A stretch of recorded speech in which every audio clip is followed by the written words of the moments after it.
So one question comes in from California, and this question has to do with a phrase that you've used pretty often in talks and in your writing, which is emptiness as fullness. Can you provide a little bit more access? Emptiness is fullness. Fullness is emptiness. There's nothing other than emptiness.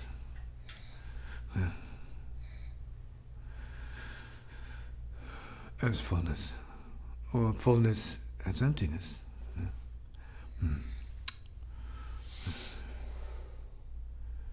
so it's supposed to be, in the spirit of practice, a paradox. Not something to intellectually grasp and sort of feel as nothing. Gibberish.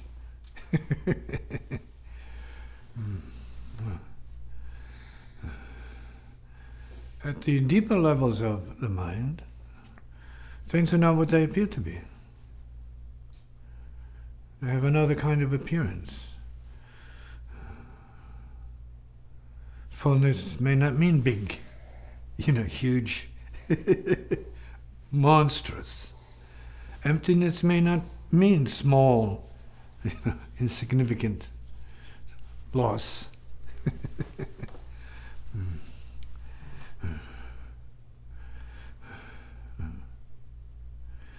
We can say emptiness is light.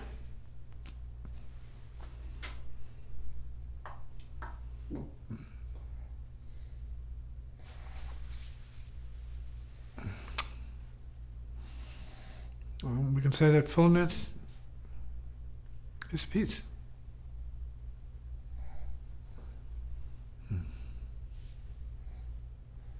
We can say emptiness is emptiness. We can say fullness is fullness.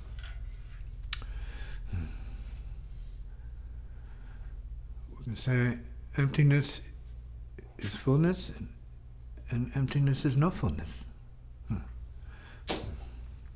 And we go further and say that if emptiness is no fullness, then fullness is no emptiness. And we can go further and say that emptiness is neither emptiness nor fullness. And we can say that fullness is neither fullness nor emptiness. And we bring the question into the conversation of understanding to bring one to the point, well, is it anything? So then it can maintain its function as koan. Who knows? There's nothing there to know, but there is something there to accept. Why is emptiness considered fullness? Is the real question for the listener. Think, consider, figure, imagine, ponder, intuit, grasp, understand, sort out.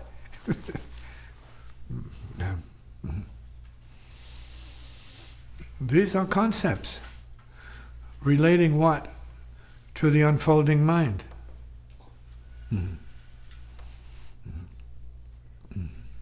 This is the way to and proof of the middle world. Not the concrete world or the abstract world, but something else.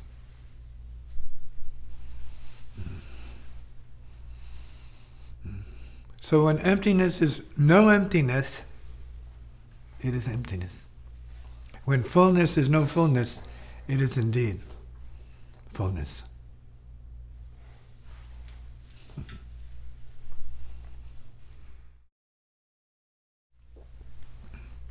See, when musicians or people in general hear Rebbe's comment about the non-repetition in my playing, I want to clarify that a little bit. Of course I will repeat certain things, melodies. Yeah. But what Rebbe's really talking about is give me a guitar, and I'm not thinking tunes, I'm creating something. Yeah. And when I jump into my so-called solo work, he hears it. It's brand new. It's fresh. It's in the moment, as he says, freshly created. Right out of the oven. See? Right out of the volcano, right up from the ocean, so to speak, the deeps. Because I'm open to that. See? The unconscious, which deep enough becomes superconscious. Knowing beyond knowing. And then what that is addressing is a fact in the spiritual works of the multidimensionality of consciousness and intelligence. So that to music there are many levels. So when we're talking, as I was playing back in the days with Rashid and,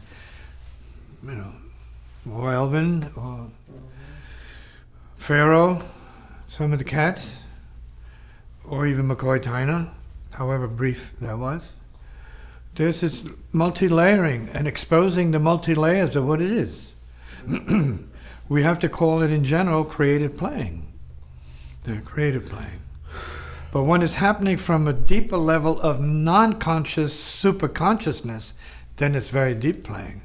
Then you have to pull yourself back, and to get the meaning, you have to spend a little time with it, because it's not coming from the mere conscious state. So, but that also doesn't mean it has to sound bad. A lot of what I do sounds very different, some would say. Awful. Say, well, what kind of phrase was that? No, it's coming from the lavic level of intelligence. So it's being expressed from a place beyond what is ordinarily expressed. It's not wrong. It's just so raw and so deep. The deeper you look into intelligence and consciousness, or the universe, right, you find some mysterious qualities there. Rebbe was calling it magic. Well, it's magic, or it's mysterious. It's like, who knows? Right? And it's so deep, people say, so what? Say, who knows? But that deep, so what? Who cares about that deep? Those who are on the way to that deep care a lot about that deep. They don't take lightly what's coming from a deeper place that we would have to call doesn't make sense, or is incomprehensible, or is illogical, or is confounding, or is madness. We want to know all of it. We want to embrace all of it, from the inner levels of consciousness, beyond the ordinary, socially acceptable, conventional, cool, ordinary levels that are non-interesting. Repeated so commonly that really, who cares? Right? You've heard it all. You don't need it. It doesn't do anything for you. So something fresh does something for you, even if you don't understand it. Right? You're feeding your intelligence, maybe creating something else, expanding, maybe growing the brain for all we know. Because the brain knows when new data is coming in from a deeper place. You hear it, you stop, you hear it. It captures you. You're caught in it. Like new sounds, new phenomena, new experiences. So, well, haven't done that before, never heard that before, never saw that before. Wow. Maybe you say, wow. Could be some phenomena in the sky, some phenomena under a microscope. Could be some phenomena in your ears. You're hearing things, something new, something's changing. So the creative is full of wonder. See? It's wonderful. Scary for some, but it's wonderful. So I don't shy away from it simply to make people feel good in the way that they're used to feeling good, which means they're not growing, they're just feeling good. See? And that becomes the level of feeling good. See? So infinity is kind of like non-existing to them, because their focus or goal is to feel good, because they have an assumption that they're really feeling bad until something makes them feel good. And that is good for the realm of the mediocre, but not good for the realm of the creative. That's understood. We don't want to feel good. We want to feel good after we've had the shock of creation. That makes us feel good. The boom! Wham, bam! I mean, destructive. We're not talking about, let's say, combat, warfare, destruction. We're talking about creative sort of unfoldment. So, that's what we're talking about. So, and being open to the unknown at that level. So, infinite arise. Infinite. Be here. It is here.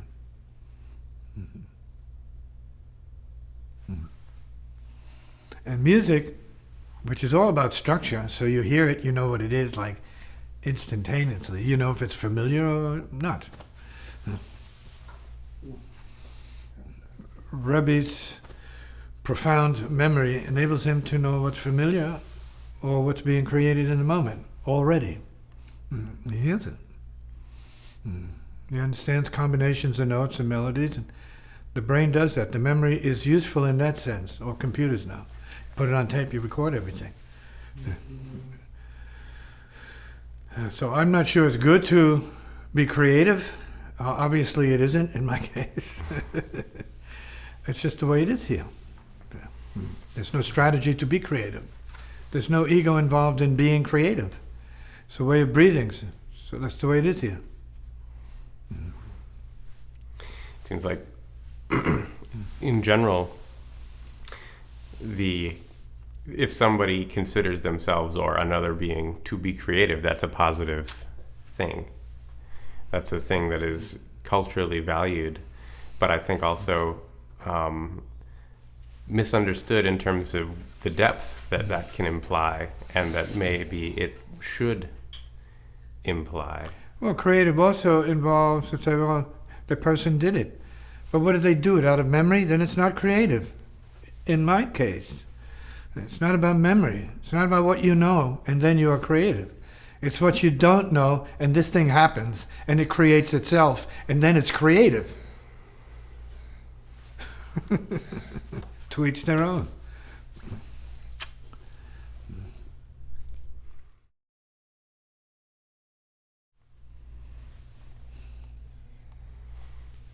Is there danger in creativity? Yes and no. It is what it is. It's part of the nature of the universe. If you can't handle it, it can be a problem. And you may not even know you can't handle it, and you back off from it. Because you might sense that it's making a demand of you you're not able to fulfill. So to be or not to be creative depends on an individual's fundamental security about who they are, who they're being, and where they might go if they were creative. And it might be somewhere they're afraid of going. It might be to hell. But the real creative doesn't care where it goes. The real creative wants hell and everything about it, as well as purgatory and everything about it, and whatever heaven is and everything about it, and the beyond and everything there is about it. Doesn't care.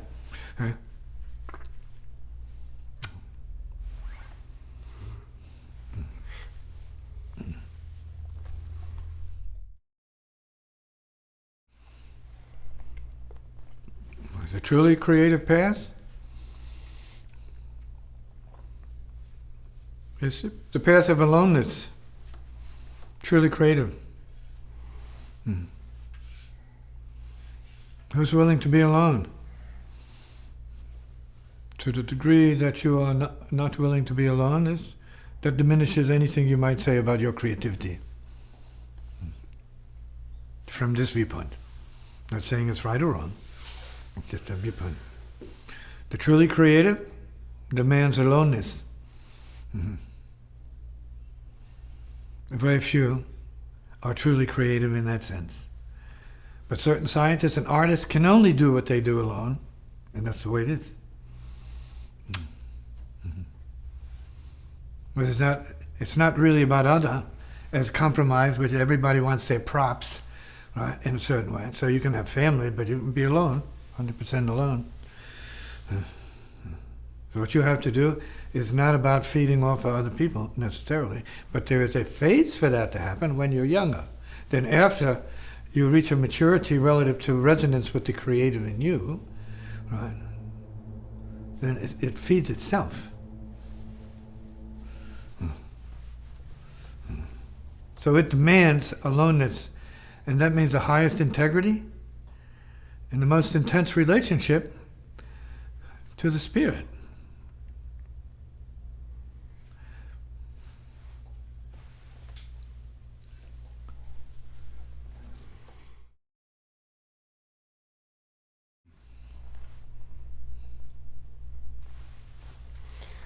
Seems like what you're describing doesn't really have anything to say to the self or about the self or friends or relatives or anything like that. It's on a different level. It's true to source, direct from source, right?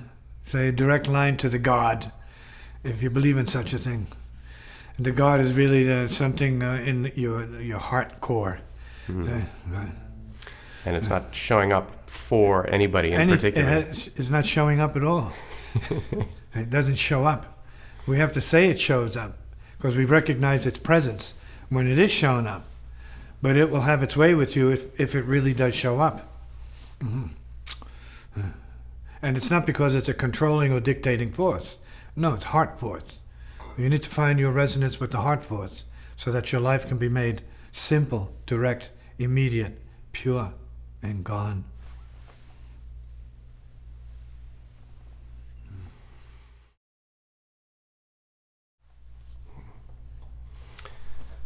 So musicians come here. Musicians, some of the heaviest musicians that have asked you, how do you do what you do? Rashid was always asking me that. Right? He was stumped. And I told him, I don't do it. Nobody does it. And that wasn't a good enough answer for him. In other words, it doesn't get done. I didn't know what he was talking about, in a sense. So, question? So that's one answer. Well, yeah. That's the deep answer. Yeah. Nothing's happening.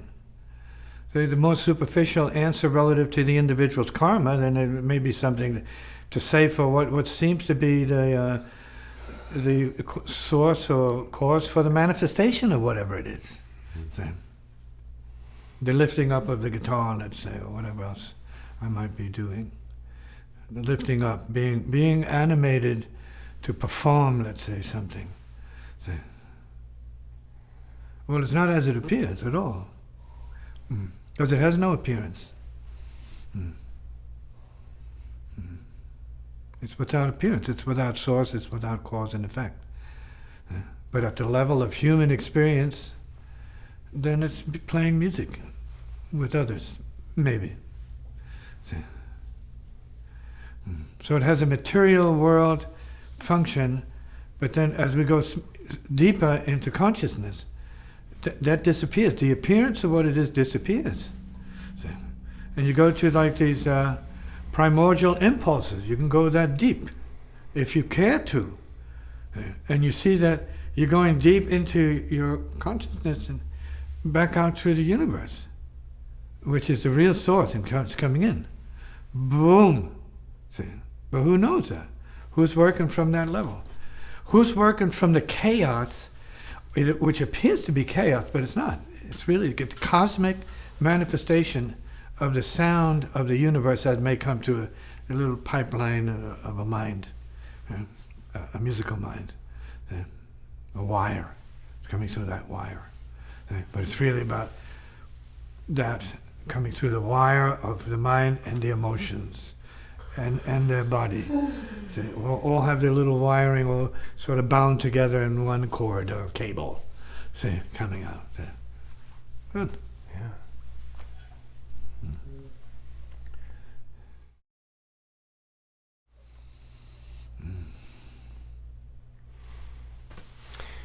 Were you an early life meditator? Absolutely. Yeah. And a traveler. We have to use the word traveler. That's what it appeared to me as, traveling. And early life connections established my relationship with the tradition of Ekankar, going back through, let's say, the Shurat Shabd Yogis, these travelers to other worlds. It's not what I wanted to do, it's what happened. And I've said this before, I'll say it again since you're asking.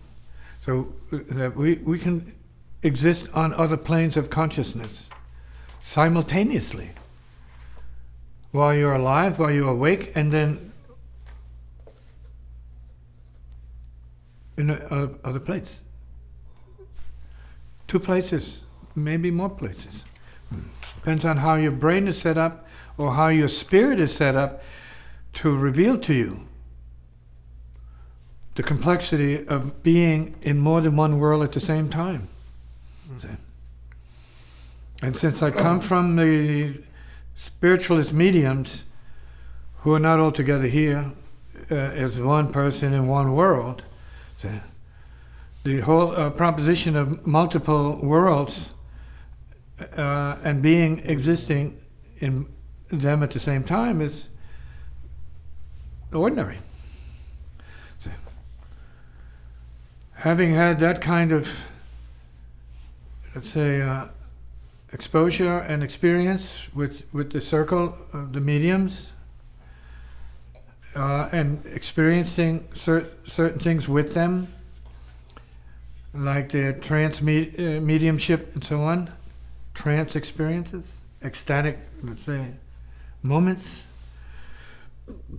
Those kinds of experiences, especially when I played music, were exactly what I was experiencing. Not the body, not the mind, but the sound in different dimensions. And feeling no body and feeling intense bliss, like orgasmic bliss by touch and so on. I'm not saying that's normal. I'm not saying that's good or high or anything like that. I'm just being honest. See? Peculiar. But that's what I was given. And I play as a peculiar. A peculiar, whatever it is. And so, when we're talking about beginning, we have to have an openness to our multidimensionality. Even if you've had no experience of the sort. You have to be open to. You have to tell your vehicle that it's okay. You're ready to experience your multidimensionality. Say, now. And it's okay. You're okay with that. That you're more than the body, you're more than your mind, you're more than yourself. That's a starting point. Because we are the universe. Heart is the universe. If you forget that, you shut the whole thing down to self-limitation. That doesn't make any sense. You're stuck in your own coffin of ignorance. Who's here to do that or be that? And so as a child I heard that we are, spirits in progression. The earth is one stop. It's like a bus stop. Right? Local bus stop, right? Local in terms of your solar system. Right. Now I don't claim to be a great traveler, universally so. But I've had my experiences to justify and verify a view of that sort. See? And I've met others. And I have been to places I didn't want to be to.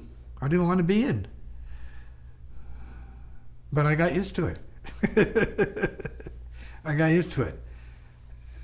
So, the self is immature, it's inexperienced, it's like a little kid, doesn't want to go, it refuses to go, I don't want to go out, I want to do this. No, don't take me there. And then all of a sudden, swoosh, you're in another place. We have to be open to that, because that happens to many people. I'm not saying it's good or bad, I'm saying that happens. I don't think it's exceptional or special or high and mighty. No, it's basic, it's native. The natives have these experiences. Natives are always looking up, looking to the sky for signs. The idea is to close your eyes and look to the sky. Mm-hmm. Look to the sky of the higher brain. Mm.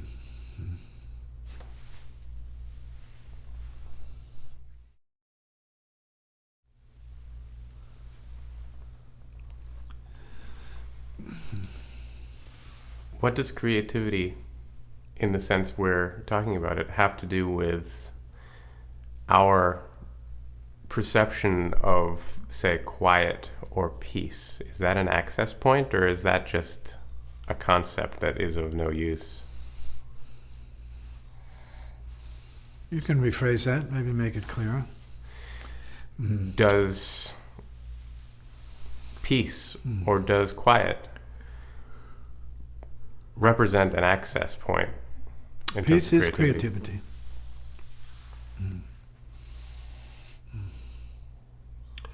Peace accesses a certain level of creativity by nature.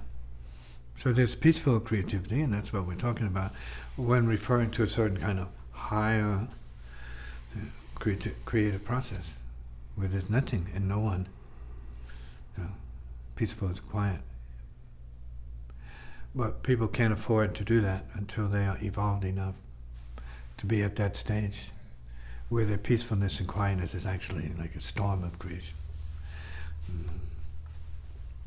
So before that, you're dealing with your neuroses yourself and your concerns and your mind and your sexuality and your love of women or men, relationships, and all of that. So you're in a haze, like a fog of relations and confusions. There's no peace and quiet. There's no clarity at all.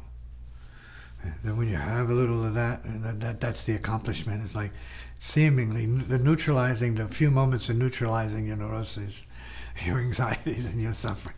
And you go, wow, I feel good. You relax for a few moments. And then the storm comes in again. You know, and it's like the eye of the hurricane. You have a few minutes of that. But that's not what it is. So you have a sample, a glimpse of what it is. Imagine when you are at the source of what it is. So, I mean, the neuroses are no longer obstructing, so a certain level of creativity must occur. It's liberated to occur. It's getting it. Comment?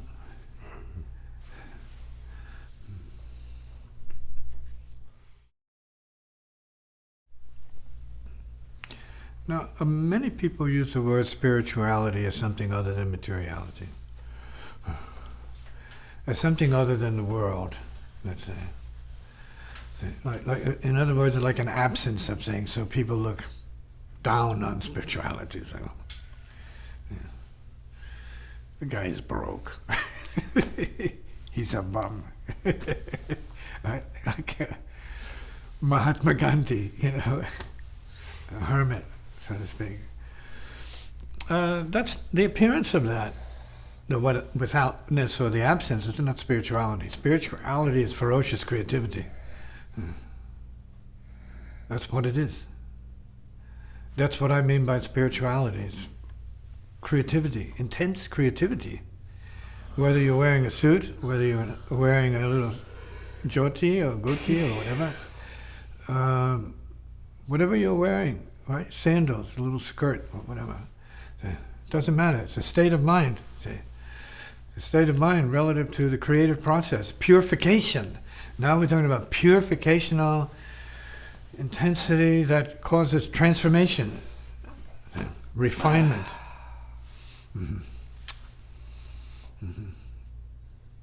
Lightness.